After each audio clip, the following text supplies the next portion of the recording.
Hello, welcome home back to our home studios for Association Transformation. How are you doing with jet lag after our trip to the Philippines? Mm, Um, uh, Ask me in about a week, and I Does think it take that long?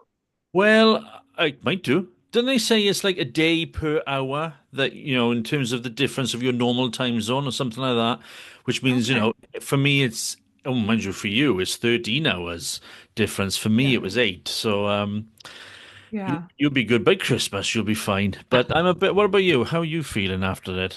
I'm feeling great. I mean, I think to a certain extent, jet lag is a mindset, and I'm not allowing for it. Oh my God. Not allowing for it. It's all just in our Just heads. It's all in your head. Just get back to it. I don't know if you need melatonin or more water or magnesium. Just get back to it. And, we've started to tell our son that there's never going to be a day or not many in your life where you feel like 100%. Hmm. So waiting for that is setting someone up for unfulfilled expectations. So, learning to do great things on less than a full tank is normal. That's what you have to be prepared to do. So Wow. that's how I approach it. Are you motivated? Are you highly motivated? You're so Generation X, you really are. My God, it blows my mind. So am I, but not to the same extent that you are. I'm But American Gen X, which makes it extra. I noticed after a week in the high 90s, the low 30s in Celsius, we're both now warmed up in our jumpers because Oh, it has been freezing cold. I mean, being in Manila thinned my blood, the 90s, the shorts, the flip-flops, and now coming back to winter. Hello, yes, December. yes, indeed. Has been a bit of a shock to the system, but still such an amazing trip. So glad that Elevated and Brewer Pratt Solutions got to be a part of the first ever certificate in association governance and would do it again 100 times. And hopefully we do get to launch our cohort number 2 here very shortly. I do hope so. I do hope so. It was a really good. Oh, no, that's an understatement. It was an excellent experience.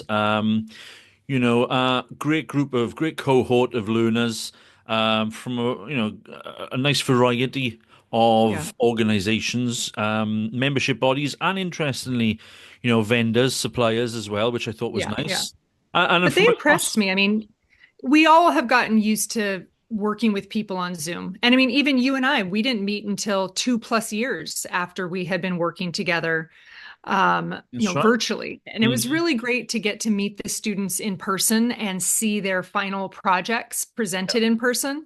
yeah. I was very, very impressed. It gave me a renewed faith in the future of governance and really positioned, I think, the G in ESG to be the most powerful first option in Yes. ESG. Yes, for listeners, most of whom weren't in the Philippines last week, the we ran our final project, our final in-person session for the Certificate of Association Governance on Tuesday, and then Wednesday we had the privilege of joining the PCAE's annual summit, and Oh, yes. the focus of that was environmental social governance. So it was lovely to have the opportunity to And give the look, keynote. I got a certificate. Oh yeah, where's mine? Did you get one? I do have one. Oh, hang on, here it is. Yeah, there you go.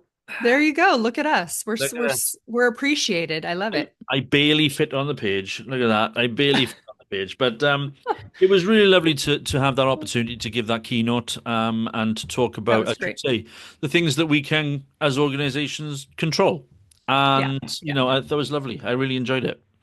Yeah, and I mean, I think that's kind of what we wanted to uh, I don't know, reaffirm today in our episode with not only our listeners but our graduates and our clients and our association colleagues is Yes. that while the environmental piece, the social and societal and economic pieces of ESG all feel so I think we've admitted it, overwhelming, and just you don't even know where to begin. How can I, as an association staff person, or how can my little membership group have an impact? I think if we really embrace and appreciate what we can do in the governance space, that's our chance to have an impact. That's our chance to make early contributions. And to your point, it's the area that we can control. If we get governance locked down, if we are doing governance right, then we are also that much more freed up in our capacity and our leadership thought process to give those now available energies to the E and the S. Who is this person I'm talking to? Have I I? know what happened to me. Who are you? Is this the same Elisa that went to the Philippines? I don't know. Who are you? I I don't. hate governance. This I hate, well, enthusiast for governance, this enthusiasm for governance is overwhelming. I'm like, oh my God, she's gonna steal my thunder. She's gonna become the governance expert and no, no, no, no. enthusiast. You can do all the governance audits and all the governance reviews and rewrites that are necessary. I'll of course help you because it's reinforced for me that the challenges of governance are never going to go away. But at the same time, resolving them and getting your head and arms wrapped around your governance issues is possible, as Yeah, long as you pull your head out of the sand and you potentially ask for help or at least take it on. yes. Getting to good governance is possible, and probably much more likely and quicker than getting to, environmental resolution or societal justice or whatever else is on your ESG plate. My Mhm. thought is the governance piece is your own backyard. Get Yeah. yourself in order, tackle the governance before you try to save the world. And we talk all the time in various contexts about associations demonstrating leadership and taking that pivotal role in driving forward whatever the agenda is, whatever the issues are. But for me, and a key focal point of the certificate in association governance is not really the nuts and bolts. I mean, the nuts and bolts are nuts and bolts. There's a way of doing Yeah. good governance, there's a way of not doing good governance. It's pretty, in that sense, it's pretty straightforward. It's black and white. For Yeah. us, when we talk about the opportunities that governance present, it is governance as leadership, Yeah. and that's the bit where you can have the biggest impact. Not you'll always have all governing bodies, all volunteer leaders will always have an impact around the kind of, the nuts and bolts of the piece, the function of governance, of course. But actually, if in terms of, yes, control, but also realizing, that immediate and longer term impacts and outcomes, the opportunities that that you have in the boardroom are phenomenal, and very Yeah. few, corporate boards, for-profit corporate bodies, whilst their boards will have an influence, it's not the same as Mhm. non-profits, which is very difficult sometimes to articulate to somebody if they're not working Yeah. in the non-profit environment, in the membership world. It's difficult to sort of articulate the exact nature of the dynamic. But the reality is, if you are sitting in the boardroom of your you know of the of your representative body, wow, the impact that you can realize, if, as you say, if you're getting governance, if you're doing it correctly and focusing Yeah. on the right areas at the right times, then that is when you will really drive change. As I say, through whatever the agenda is, that's when Yeah. you'll really push forward positive change. And we stress that in the certification. Yeah, and I think they did get it, and about half the students presented a final project based on a scenario around the nuts and the bolts, and That's the right. other half presented on the leadership side of things. And I've started to put governance into a new analogy, and I think we're talking really about a race car. And there are the mechanics and the parts and the operation of the race car, and then there is the driver. Mm, And if you have all the systems working at optimal performance, the vehicle can go wherever you want and it can go very, very fast. yeah. But if you have a driver with no direction or a driver with no vision, that can hamper you. While at the same time, if your compliance or your ethics or your processes and procedures are out of line, you will have mechanical problems. Hmm. So I'm really leaning into this kind of race car imagery. And it's funny on the flight home, 17 plus hours Do not in tell the me you were air. thinking about governance on the flight home. Not So if I was you doing would have that. you would have died. I sat next to a gentleman, and he was about 6 months from retirement. He was in a big corporate energy company. And I told him that I worked in the nonprofit association space. And mostly I worked with boards of directors. And he said, "Oh, I'm on a few boards." And he said, "I'm on one real board and then two charity boards." Oh, well, then that speaks volumes, doesn't that just tell you? Yes, it did. It really kind of hit home, not only the impression that nonprofit boards Hmm? carry, and we've talked before about whether board members should be paid or not, but it really resonated that there will always be the challenges of governance in whatever format, in whatever industry, and it starts to a certain extent with Yeah. perception and with your recruitment. Because again, you can have the greatest bylaws and the greatest system in place, but if your drivers are not committed or your drivers do not take it seriously, you won't make it around the track. Oh my, you really are leaning into this curve, aren't you? My God, you Yeah, baby. Yeah, but who's your driver? No, we can be shake and bake. that I have no idea what that means. Have Shit. you seen Talladega Nights? Yeah. Oh, a long time ago. I know it's so American. It's so mind-numbing and American, but maybe you should watch it over the Christmas holiday so we can make more race car references. Oh, great. Excellent. Okay, cool. Oh, Yeah, yeah, but anyway, it was nice, and I think it's interesting as you're chatting. I'm thinking about the certificate because, as you say, we are putting out, iterations in 2025. yeah, Watch this space, opportunities for people to learn remotely and in person, throughout, the next 12, 18, 30 to 24 months.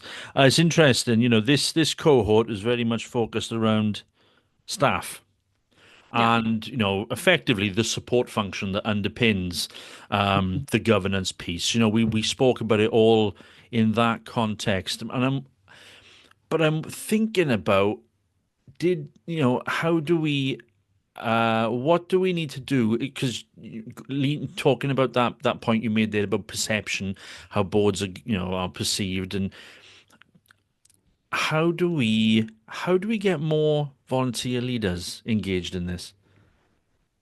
Engaged in the certificate. Yeah, yeah. How do we get more people around the table so that they recognize that this is an opportunity for them to be qualified as well? I think that we have to introduce them to the world of governance as an opportunity. That again, if you are an expert, if you've mastered these areas of nonprofit management, then you're free to be the leader you imagine yourself to be. Your true potential as a volunteer leader is Mhm. achievable. But I was really happy with it being staff focused. Yes. Our first cohort was all staff, and I think they're the continuous resource. They're the continuity, and I think really for governance sustainability, I think starting with staff seems appropriate. Um, but we have other programs that we've developed over time that are more geared towards the board members, and I've found in my time that I have to having a shared audience is very difficult. Whether I'm speaking at an annual conference, whether I'm speaking to a chapter leadership summit, whatever it is, if it's a joint audience, Yeah. it's a very different conversation than if it was just staff or just board members. So if we do decide to do, the certificate in association governance for board members, I'd like to see that um, as a dedicated cohort. Even though the governance function does require both staff and volunteers? You still think keeping I everyone? do. And maybe, again, maybe I'm old school, but I think that there is, you know, there's, they need to be approached differently. I think you end with bringing them together and collaborating and understanding the Hmm. roles of each. Hmm. But I mean, we had a program that we developed called Impact, and it was meant for both the CEO and the board leader.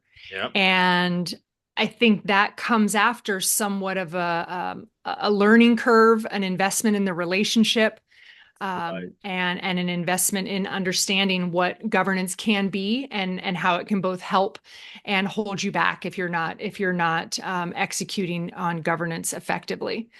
Um, so there's a time for both, but I think there's the most obvious audience and the one that's going to have the greatest impact on multiple boards over years is the staff. Yes. Okay. Okay. I'm just as you're You talking, I'm reflecting. Well, I am reflecting because I don't I don't know if I do agree or not. I'm just it's going to take me a while because I'm obviously because I'm massively jet lagged. Everything you're saying is making sense. Um, don't give yourself that excuse. You can't use jet lag for the next 2 weeks. why I'm just not? I've telling used you. it for the last 2 years. Um, but I think yes, you're right. You're right. It's interesting because you're right. In terms of continuity, organizational memory, multiple boards, the secretariat function, the administrative function, the management piece that underpins it. Yes, staff. Invariably, the problems that materialize, however, don't come from staff. Problems materialize out of the True. the volunteer directors or trustees. True. And there are many places where there are no staff. Yes. And Mhm. and what I came to appreciate more so than before the Philippines was how global these challenges are. Yes. Uh, Hmm. we heard from cohort members from Taiwan, from Manila, from other countries all around Mm. that express the same challenges, redundancies in boards not paying attention, boards being passively submissive to whatever was being pushed through, boards not actively listening, boards not really committed to a diverse representation of their membership, boards who basically wanted to put in as little effort as possible and just check a box. Yeah. And we hear that everywhere we go. So there is, I think, a power in elevating this staff conversation Yeah. because there are best practices, there are lessons learned, there is commiseration that can happen that helps break down the isolation that you may feel as a singular staff person. If you're wearing all the hats, or even if you're on a small staff, that this is not an overwhelming, unsurmountable wall. Other people are dealing with this too. Let's come together, let's figure it out, and let's apply some principles and practices to your specific situation. Let's do it. Let's do it. 2025, 2025. year of the governance gurus. I Um, guess. I I guess. I never mean, thought I'd see the day, honestly. I just never thought it would come to this. I well, and feel again, like I've broken you. there's two sides to the governance coin. I mean, there's the filings, there's the bylaws, Yes, there's that. You functional. can keep all that. You Yeah. can keep all that stuff. But I've come to appreciate that leadership as governance has to begin with leadership. And if you don't have that board mindset, if you don't have the board positioned and educated as to their opportunity and their expectations, again, no system is going to matter.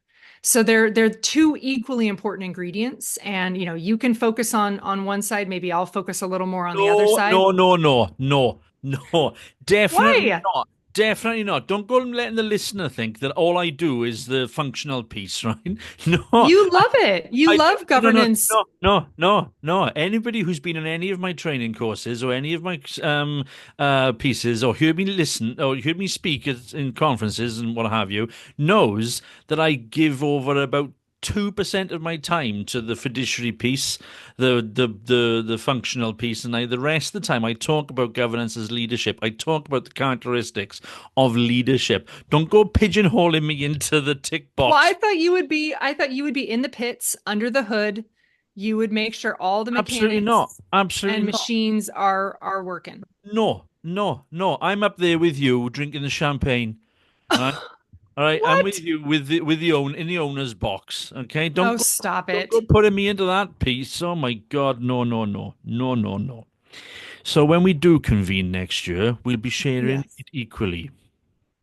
Okay. Okay, And the other parts. all of it, all of it. Okay. Yeah, you're Okay. like, I don't want to get into the, I don't want to get into the oily pits.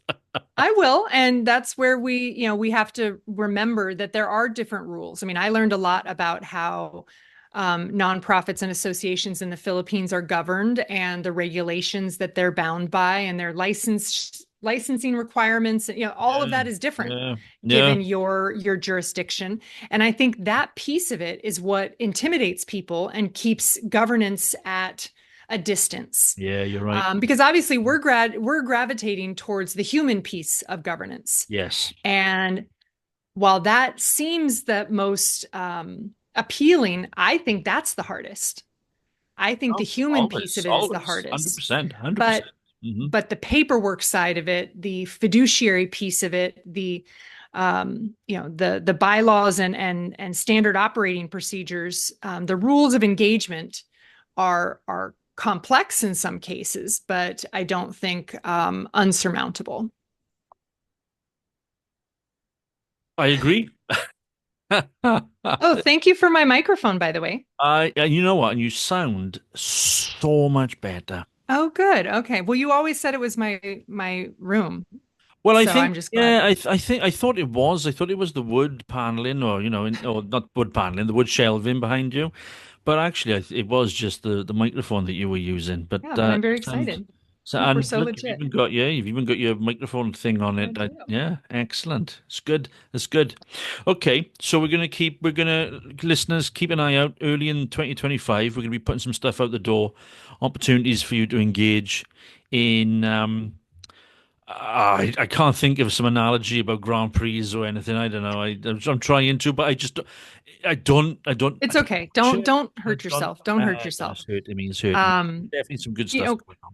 coming from the component relations and chapter and affiliate side of associations, Yeah. I would really love to see a national or international organization invest in something like the certificate in association governance for the executive directors of their regions or their branches or their individual country organizations. I think Okay. that's the kind of resource you can lend someone that not only gives them a network, Yes. but the tools to stand on their own, to execute at the local level, and really probably be the best partner that national or international organization is looking for. That would be how I could marry my chapter passion and my newfound not lack of I've lost my disgust for governance, and so if I could just bring all that together, it'd be great. Frankly, you're a bit of a governance bore now, really. I'm like, oh my God, all right, give up, right? It's boring. Okay, so we can stop talking about governance We for a little can. bit, at We least till can. 2025. Until 2025, we absolutely can. We've only got two Okay. more episodes anyway this year, haven't we? So you can. Do we? Well, yeah, it's already December 2nd. Are we going to go a little dark towards the later half of the month? We're just going to take a couple of weeks off over the Okay. holidays, over the holiday weeks, and then Well, we'll be I'm back. not, but association Yes, transformations. absolutely. Oh, yeah. No, I'm not either. But yes, but I want to say, I just want to make sure I've given a nod to some of our listeners around the world again this week. Oh, yes, this is your new favorite thing is pulling up the listeners map. I want to say hello to our listeners in Auckland, New Zealand. I want to say hello to our listeners in Milan, in Italy. There we go. I want to say hello to our listeners in Vancouver, British Columbia. Okay. Okay. And then We have a pretty finally, good Canadian audience, don't we? we have a good Canadian following actually. We do have a good Canadian following. And then let's have a look. Oh, I want to say hello to our listeners in Chesapeake, Virginia. You know? Yeah. Awesome. Yeah, I Awesome. could go on and on and on, and over every episode I'm going to. But I just think I love that there's like literally thousands of listeners in thousands of cities. It just all over the Are world. we at thousands? Are we at thousands now? Look at us. Yeah, we are. We are at thousands. Yeah, we're Pretty pretty good actually. exciting. Pretty exciting. Well, and I do want to pause real quickly. You had a birthday yesterday. Happy birthday. Happy belated birthday. You got to Very get home much. just in time for the big 6-0. I mean, congratulations. Yeah. Not quite. Not quite. Although somebody did say to me earlier this year, hmm, you- I think you're about 55. And I have to say that that did hurt me a lot because Yeah. I am only 38. Oh, Uh, stop it. Stop it. can I be 38 in Generation X anymore? No, I can't. No, no. Yeah, that was a bit painful. Yeah, but thank you very much. That's very kind of You're you. welcome. It You're was welcome. I mean, I know you've been a grumpy old man since you were about 7, so I can see why people may think that. But no, happy I, birthday. You're I somewhere in your 40s. I know this is not our end of year recording, but in 2025, I want you to stop making out that I'm grumpy because I'm not. I'm not grumpy.